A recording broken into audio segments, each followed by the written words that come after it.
With vaccination rates lagging, the Biden administration issued an urgent warning this week about vaccine misinformation.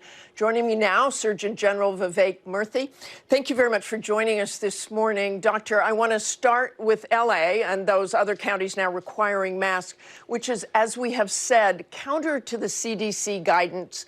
Overnight, your predecessor, Jerome Adams, tweeted that the CDC should be advising areas with a high number of cases to vax and mask, saying that at the beginning of the pandemic, when he and Dr. Fauci were advising against masks, it was a mistake and he regrets it. So should the CDC advice change? Well, thanks, Martha. What we're seeing in LA County is concerning, this rise in cases, and unfortunately we are seeing rises, particularly among the unvaccinated in many parts of the country now, and especially given the Delta variant. What the CDC did in its guidance about close to 2 months ago now is based on the science, saying that your risk of getting sick or transmitting the virus was low if you were fully vaccinated. They gave communities and individuals the flexibility to make decisions about what to do with masks. Now, in areas where there are low numbers of vaccinated people, or where cases are rising, it's very reasonable for counties to take more mitigation measures, like the mask rules that you see coming out in LA. And I anticipate that will happen in other parts of the country too. I should also say, Martha, that for individuals as well, depending on their circumstances, some people may choose to continue wearing masks, such as those who may be immunocompromised or people who have those, family members at home who are unvaccinated. So people can make these decisions. Counties certainly have the right to put mitigation measures back in place, and that's not contradictory to the guidance the CDC has issued. Rochelle Walensky, head of the CDC, says this has become a pandemic of the unvaccinated, but we have seen a number of cases reported in vaccinated individuals. How rare is that, and is there growing concern with those numbers of vaccinated people who are getting COVID? Well, Martha, the vaccines that we have against COVID are highly effective. In the case of the mRNA vaccines, more than 90% effective in preventing symptomatic infection, but they're not 100% perfect. No vaccine is. And that means that you will see some numbers of people who have breakthrough cases.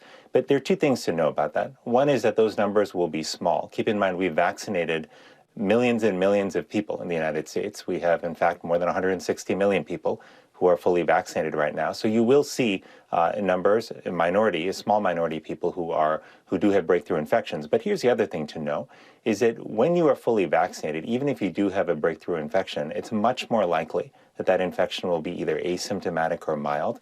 And that's really good news. That continues to tell us that these vaccines are highly effective, and that's one of the reasons we are recommending them for people across the country.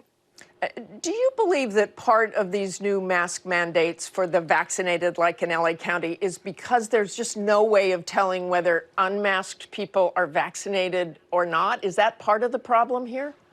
Well, I think for communities where they're seeing a significant increase in cases, LA County is one of those counties, I think they're looking to take mitigation measures to reduce that spread, and masks are one of them.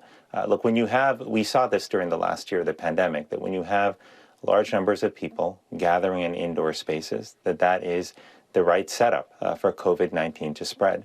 And so I think when you see counties like LA putting those kind of requirements in place, they're basing their data and their decisions off of what we learned over the last year about what constitutes a high-risk setting. And again, counties are going to continue to make these decisions. The CDC has also put together surge response teams that draw from individuals across the administration to help not only with these kind of decisions, but with testing, with vaccine administration, with diagnostics like monoclonal antibodies, to ensure the communities that are seeing rises in cases have the support that they need. The World Health Organization warned that with the Delta variant and the 3 other variants of concern still circulating, the pandemic is really nowhere near finished, and new, possibly more dangerous variants could emerge. If we don't get this under control now, what do you anticipate the fall looking like? Well, Martha, I am deeply concerned. We've made so much progress over this past year, and seeing how many people have gotten vaccinated, seeing cases come down so markedly from their January peak, That's been really reassuring. And knowing that the vast majority of people who are fully vaccinated have a high degree of protection, that also gives me some comfort.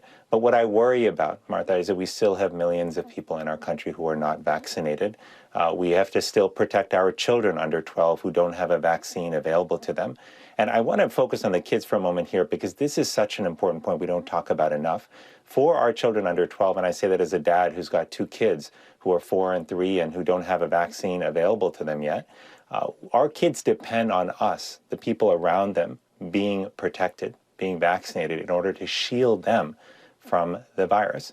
And that's why, again, it's so important for us to get vaccinated. I'm worried that what we're starting to see increasingly in states like Arkansas and Missouri and Nevada and my home state of Florida and Louisiana, these surges within the unvaccinated population, that we will continue to see that unless we get a hold of this pandemic by getting more people vaccinated. And I want to talk about misinformation. You issued a warning this week that vaccine misinformation shared on social media is an urgent threat. President Biden said it's, quote, killing people. Facebook officials say stop pointing fingers. They've already tried to get about 18 million pieces of COVID misinformation down. What should they do? Well, Martha, I'm glad you asked. And I've been deeply concerned about the flow of misinformation across technology platforms and throughout society over the last many months. This is not a new problem, Martha, to be clear. As a doctor, I have for years sat with patients and worked with them to try to untangle the web of misinformation about health that they have gotten on social media and from other sources. But what we're seeing that's different now, Martha, is this speed and scale with which misinformation is spreading. And one of the primary places where we see that happening are technology platforms. I laid out a number of steps that many sectors can take, including technology companies. With tech companies, I called for greater transparency in terms of the data that they have to share with independent researchers, so we can get a better sense of how much misinformation is flowing on these sites and what strategies are working to address them. The algorithms on these sites, which serve up information again and again to people that sometimes reinforces misinformation, are also places where we can ask those companies to make changes. I also asked people across our country to stop and verify your sources before you post stories online. Okay, thanks very much, Dr. Murthy. We hope it works. Hi, everyone. George Stephanopoulos here. Thanks for checking out the ABC News YouTube channel. If you'd like to get more videos, show highlights, and watch live event coverage, click on the right over here to subscribe to our channel. And don't forget to download the ABC News app for breaking news alerts. Thanks for watching.